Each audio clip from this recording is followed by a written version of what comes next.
the rubber sheet or the plastic sheet. So, basa pa siya. You can wipe this or anything siya basa. And use it as a center. Pretend to hang this. Itaya na siya para further mag-dry out siya. Aftercare din eh.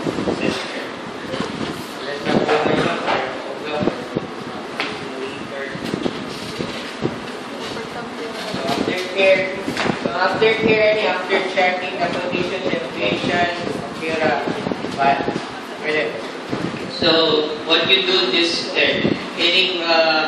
ingredients of patient, let's say after 20 minutes.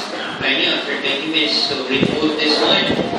Okay, then set it aside on certain places.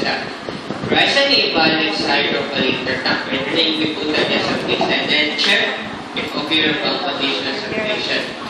So okay na everything. If you're going to do certain exercises, then do the first exercises.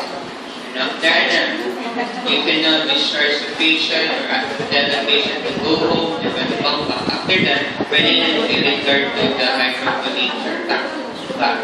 So i-return it mo dito, nanan mo sa room. So what you're going to do is go ahead.